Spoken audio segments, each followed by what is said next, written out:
প্ৰিয় দৰ্শক, এই ভিডিঅ'ত মই আপোনালোকক জনাবলৈ চেষ্টা কৰিম ইউনিভাৰ্চিটিত ৰেজিষ্ট্ৰাৰ বা কণ্ট্ৰলাৰ অফ এক্সামিনেশ্যন বা ফাইনেন্স অফিচাৰ কেনেকৈ হ'ব পাৰি তাৰ বিষয়ে মই আপোনালোকক এই ভিডিঅ'টিৰ মাধ্যমেৰে ক'বলৈ চেষ্টা কৰিম বা জনাবলৈ চেষ্টা কৰিম। আপোনালোকে নিশ্চয় ইউনিভাৰ্চিটিৰ ৰেজিষ্ট্ৰাৰৰ কথা শুনিছে, কণ্ট্ৰলাৰ অফ এক্সামিনেশ্যনৰ কথা শুনিছে আৰু ফাইনেন্স অফিচাৰৰ কথা শুনিছে। কিন্তু এই চাকৰিসমূহ পাবৰ বাবে কি কি যোগ্যতা লাগে, চেলেৰি কিমান হয় আৰু অন্যান্য গুৰুত্বপূৰ্ণ কথা কি কি থাকে তাৰ বিষয়ে হয়তো নাজানে, বহুতে নাজানে আৰু বহুতে জানিবলৈ চেষ্টা কৰে। আৰু আপুনিও যদি তাৰে এজন, তেতিয়াহ'লে এই ভিডিঅ'টো আপোনাক নিশ্চয় সহায় কৰিব। আৰু এই কথাবোৰ জনাৰ পিছত ইন ফিউচাৰ আপুনিও যদি এই লাইনত যাব বিচাৰিছে বা এই জবটো কৰিব বিচাৰিছে, তেতিয়াহ'লে আপোনালোকে সেই লাইনলৈ যাব পাৰিব যদি এই তথ্যসমূহ আপোনালোকৰ হাতত থাকে। বিভিন্ন সময়ত বিভিন্ন পদ খালী হৈ থাকে ইউনিভাৰ্চিটিৰ প্ৰশাসনৰ লগত জড়িত, যেনে ফাইনেন্স অফিচাৰ হওক, deputy controller of examination, deputy registrar, controller of examination. Private ইউনিভাৰ্চিটিটো ওলায়, গভৰ্ণমেণ্ট ইউনিভাৰ্চিটিটো ওলায়। যদি মই গভৰ্ণমেণ্টৰ কথা কওঁ, তেতিয়াহ'লে গভৰ্ণমেণ্টত খালি UGC পে স্কেল থাকে, প্ৰাইভেটত অলপ বেলেগ পে ষ্ট্ৰাকচাৰ হয়, UGC লগত নিমিলে সেইটো। যদিও এলিজিবিলিটি ক্ৰাইটেৰিয়াটো ছেম থাকে, বাকী বস্তু চেলেৰি, পে স্কেল, এলাৱেঞ্চেছ এইবোৰ নিমিলিবও পাৰে। গতিকে বলক আৰম্ভ কৰোঁ। যদি আপোনালোকৰ যোগ্যতা আছে এতিয়া, তেতিয়াহ'লে কিন্তু আপোনালোকে এপ্লাই কৰিব পাৰিব। যদি আপোনালোকে ভিডিঅ'টো 2026 চনৰ জুন মাহত চাইছে, জুলাই মাহলৈকে এপ্লাই কৰিব পাৰিব। কেতিয়া লাষ্ট ডেট মই সেইটো কৈ দিওঁ। আৰু এই এডভাৰটাইজমেণ্টটো মই লৈছোঁ গুৰুচৰণ ইউনিভাৰ্চিটিৰ লগত জড়িত এটা এডভাৰটাইজমেণ্ট। গুৰুচৰণ ইউনিভাৰ্চিটি শিলচৰত আছে, নতুনকৈ এষ্টাব্লিছ হোৱা আমাৰ ৰাজ্যিক বিশ্ববিদ্যালয় হয়, ষ্টেট ইউনিভাৰ্চিটি হয়। আৰু তাৰ বাহিৰে এই ভিডিঅ'টো এনেকৈ প্ৰস্তুত কৰিছোঁ যাতে এইটো সকলোৱে এই চাকৰিৰ কাৰণে কি কি যোগ্যতা লাগে, কেনেকৈ কিমান চেলেৰি হ'ব ইত্যাদি কথা যাতে সকলোৱে গম পায়। অ'কে, ৰেজিষ্ট্ৰাৰৰ আপোনাৰ চেলেৰি হয় 1,44,200 পৰা 1,44,200 পৰা আৰম্ভ কৰি 2,18,200 টকা হয়। আৰু AL14 বুলি কয় এড। আৰু যদি বয়সৰ কথা কওঁ, মেক্সিমাম 55, তাতকৈ বেছি হ'লে নহ'ব, আৰু 55 লৈকে আছে। মিনিমামৰ ইয়াত কোনো কথা নাই, আৰু মিনিমাম কথা ইয়াত প্ৰয়োজনো নাই। আৰু নেক্সটটো হৈছে controller of examination. Controller of examination salary same হয়, 1,44,200 টকাৰ পৰা 2,18,200 টকা। আৰু ইয়াতো বয়স ছেম হয়, মেক্সিমাম হৈছে সৰ্বাধিক 55 ইয়াৰ্ছ, তাতকৈ বেছি হ'ব নোৱাৰে। তাৰপিছত আহিল ডেপুটি ৰেজিষ্ট্ৰাৰ। ডেপুটি ৰেজিষ্ট্ৰাৰ চেলেৰিটো অলপ বেছি হয়, অলপমান কম হয়। ৰেজিষ্ট্ৰাৰ হৈছে একেবাৰে উচ্চ মানে স্তৰৰ, তাতকৈ অলপমান ছেকেণ্ড স্তৰ হ'ব ডেপুটি ৰেজিষ্ট্ৰাৰ। যেনেকৈ ডেপুটি প্ৰাইম মিনিষ্টাৰ থাকে, 78,800 পৰা আৰম্ভ হ'ব আৰু 2,11,500 টকা হ'ব।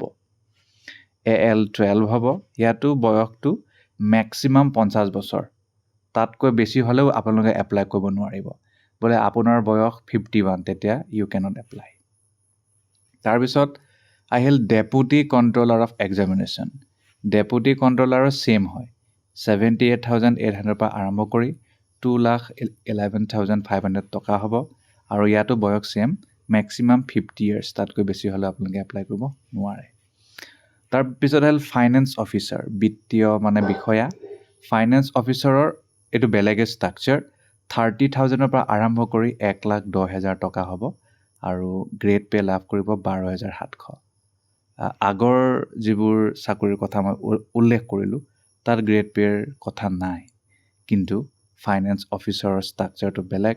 30,000 পৰা আৰম্ভ কৰি 1,10,000 গ্ৰেড পে' প্ৰতিমাহে লাভ কৰিব 12,700 টকা। মেক্সিমাম বয়স ইয়াতো 50 হয়, তাতকৈ বেছি হ'লে নোৱাৰিব।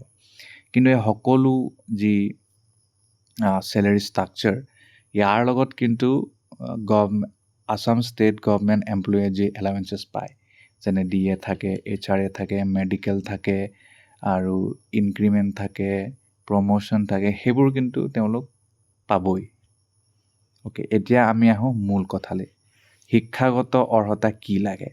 যদি ৰেজিষ্ট্ৰাৰ আৰু কণ্ট্ৰলাৰ অফ এক্সামিনেশ্যনৰ কথা কওঁ, তেওঁলোকৰ প্ৰায় ছেইম হয় এছেঞ্চিয়েল কোৱালিফিকেশ্যন। মাষ্টাৰ ডিগ্ৰী হ'ব লাগে, মিনিমাম 55% মাৰ্কছ থাকিব লাগে বা ইয়াৰ সমপৰ্যায়ৰ গ্ৰেড থাকিলে চলি যাব। তাৰ বাহিৰে 15 বছৰ এক্সপিৰিয়েঞ্চ থাকিব লাগিব আপোনাৰ এছিষ্টেণ্ট প্ৰফেচাৰ ৰূপে একাডেমিক লেভেল 11ত বা ইয়াতকৈ ওপৰত, আৰু নহ'লে 8 বছৰ যদি আপুনি একাডেমিক লেভেলত বা ইয়াতকৈ ওপৰত যদি নিজৰ সেৱা আগবঢ়াই থৈছে তেতিয়াও হ'ব, আৰু including as an associate professor যদি হৈছে তেতিয়াও হ'ব, আৰু এডুকেশ্যনেল এডমিনিষ্ট্ৰেশ্যন লগত জড়িত আপোনাৰ অভিজ্ঞতা থাকিব লাগে। এইটো নাই বোলে আপোনাৰ, তেতিয়াও একো নাই। তাৰ বাহিৰে যদি আপোনাৰ কম্পেৰেবল এক্সপিৰিয়েঞ্চ আছে ৰিচাৰ্চ এষ্টাব্লিছমেণ্টত বা অন্যান্য হায়াৰ এডুকেশ্যনৰ শিক্ষানুষ্ঠানত তেতিয়াও চলিব, নহ'লে আপোনাৰ 15 বছৰ এডমিনিষ্ট্ৰেটিভ এক্সপিৰিয়েঞ্চ আছে, তাৰে 8 বছৰ ডেপুটি ৰেজিষ্ট্ৰাৰ বা ইয়াৰ সমপৰ্যায়ৰ পষ্টৰ আছে তেতিয়াও চলি যাব। এই দুটা পদৰ কাৰণে সেইটো মিলি গ'ল। কিন্তু ইয়াত কৈছে আৰু এটা কথা যে ইউনিভাৰ্চিটি কলেজ বা শিক্ষানুষ্ঠানত যদি আপুনি পৰীক্ষাৰ লগত জড়িত ভাল কাম কৰিছে তেতিয়াহ'লে আৰু আপোনাক ডিজাৰেবল বুলি ক'ব। তাৰপিছত আহিল ডেপুটি ৰেজিষ্ট্ৰাৰ। ডেপুটি ৰেজিষ্ট্ৰাৰ কাৰণে মাষ্টাৰ ডিগ্ৰী থাকিব লাগে, মিনিমাম 55% লাগে বা ইয়াৰ সমপৰ্যায়ৰ গ্ৰেড, আৰু 9 বছৰ এছিষ্টেণ্ট প্ৰফেচাৰ ৰূপে যদি কাম কৰিছে আপুনি লেভেল 10ত, মানে সোমাই যিটো যে এছিষ্টেণ্ট প্ৰফেচাৰ যেতিয়া সোমাই আপোনালোকে তেতিয়াই সেইটো ফাৰ্ষ্ট লেভেলটোৱে হৈছে লেভেল 10।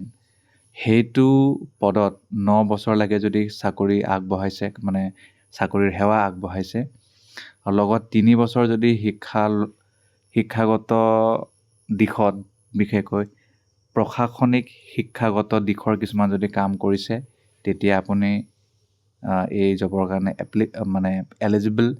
নহ'লে যদি আপোনাৰ কম্পেৰেবল এক্সপিৰিয়েঞ্চ আছে ৰিচাৰ্চ এষ্টাব্লিছমেণ্টত তেতিয়াও হ'ব, নহ'লে যদি আপোনাৰ 5 বছৰ এডমিনিষ্ট্ৰেশ্যন এক্সপিৰিয়েঞ্চ আছে এছিষ্টেণ্ট ৰেজিষ্ট্ৰাৰ হিচাপে তেতিয়াও আপোনাৰ কামটো চলি যাব। অ'কে, তাৰপিছত ডিজাৰেবল বুলি কৈছে যদি আপোনাৰ মেনেজমেণ্ট, ল', ইঞ্জিনিয়াৰিঙত ডিগ্ৰী থাকে, কম্পিউটাৰ এপ্লিকেশ্যন, অফিচ জানে আপুনি, তেতিয়া আৰু আপোনাক ডিজাৰেবল বুলি ক'ব।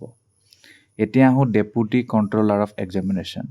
ইয়াৰ কাৰণে মাষ্টাৰ ডিগ্ৰী থাকিলে হ'ল, যিকোনো বিষয়ত কথা নাই, মিনিমাম 55%, আৰু 9 বছৰ এছিষ্টেণ্ট প্ৰফেচাৰ ৰূপে একাডেমিক লেভেল 10ত আপুনি সেৱা আগবঢ়োৱা, নহ'লে এডুকেশ্যনেল এডমিনিষ্ট্ৰেশ্যনৰ এক্সপিৰিয়েঞ্চ থাকিলেও হ'ব, 5 বছৰ যদি এছিষ্টেণ্ট ৰেজিষ্ট্ৰাৰ হিচাপে আগবঢ়াইছিল সেৱা তেতিয়াও হ'ব, নহ'লে আৰু তুলনামূলকভাৱে যদি আপোনাৰ এক্সপিৰিয়েঞ্চ আছে ৰিচাৰ্চ এষ্টাব্লিছমেণ্ট বা বেলেগ উচ্চ শিক্ষাৰ শিক্ষানুষ্ঠানত তেতিয়াও আপুনি এই জবৰ কাৰণে এলিজিবল আৰু। অ'কে, তাৰপিছত আহোঁ ফাইনেন্স অফিচাৰ। ফাইনেন্স অফিচাৰ হ'বলৈ হ'লে গ্ৰেজুৱেশ্যন হ'লেই হ'ল আৰু একো নালাগে, খালি 8 বছৰ ফাইনেন্স আৰু একাউণ্টছ ইউনিভাৰ্চিটি হওক বা গভৰ্ণমেণ্ট অৰ্গেনাইজেশ্যন হওক বা পাব্লিক ছেক্টৰ আণ্ডাৰটেকিং বা ৰিচাৰ্চ অৰ্গেনাইজেশ্যন, সিমানত মানে সেই ঠাইত আপুনি 8 বছৰ সেৱা আগবঢ়োৱা, আৰু নহ'লে প্ৰফেশ্যনেল কোৱালিফিকেশ্যন থাকিব লাগিব ICWAI বা ICI বা MBA ফাইনেন্স, 5 বছৰ মেনেজমেণ্ট লেভেলত ফাইনেন্স আৰু একাউণ্টছত কাম কৰা, তেতিয়া আৰু হৈ যাব। কিন্তু যদি মাষ্টাৰ ডিগ্ৰী থাকে কমাৰ্চ আৰু ফাইনেন্সত তেতিয়া আপোনাক ডিজাৰেবল বুলি ক'ব। Computer literacy, finance and account, store related, good interpersonal skills, knowledge and Tally, relevant software, তেতিয়াতো আপোনাক ডিজাৰেবল বুলি ক'ব আৰু তেনেকুৱা। গতিকে আপোনালোকে নিশ্চয় এটা গম পালে যে কি কি শিক্ষাগত অৰ্হতা থাকিলে আপোনালোকে জব পাব আৰু কিমান চেলেৰি লাগিব পাব। অ'কে, যদি মই গুৰুচৰণ ইউনিভাৰ্চিটিৰ কথা কওঁ, যদি আপুনি এপ্লাই কৰিব বিচাৰিছে https://gurucharan university.samart.edu.in ত গৈ এপ্লাই কৰিব লাগিব। আৰু যি যি তথ্য বিচাৰে সকলো তথ্য দিব লাগিব। তাৰ বাহিৰে পিয়'ৰ গভমেণ্ট হয় ইউনিভাৰ্চিটি, চেলেৰীৰ লগত কোনো খেলিমেলি নাই। পঠাই দিব লাগিব আপোনাৰ অনলাইন এপ্লিকেশ্যনটো, সেইটো চাগে প্ৰিণ্ট আউট কৰি পঠাব লাগিব to the register Gurucharan university college road Silchar Cachar Assam, তালৈ আপোনালোকে পঠাব লাগিব। আৰু এইটো হৈছে NOC লেটাৰ, ওপৰত ইন অফিচিয়েল লেটাৰ হেডৰ মতে আৰু তেনেকুৱা কথা। ইয়াৰ বাহিৰে আৰু বিশেষ কথা ইয়াত উল্লেখ নাই। যদি আপোনালোকে গুৰুচৰণতে এপ্লাই কৰিছে তেতিয়াহ'লে তেওঁলোকৰ অফিচিয়েল ৱেবছাইট ভিজিট কৰক আৰু 2000 টকা পইচা দিব লাগিব। জেনেৰেলসকলে 1000 টকা, SC ST সকলে লাষ্ট ডেট অনলাইন আৰু হাৰ্ড কপি পঠোৱা 5 জুলাই, তাৰ আগে এপ্লাই কৰি দিয়ক। বাকী যিসকলে এইটো ইনফৰমেশ্যনৰ কাৰণে চাইছে তেওঁলোকে আৰু সেইবোৰ নকৰিলেও হ'ব।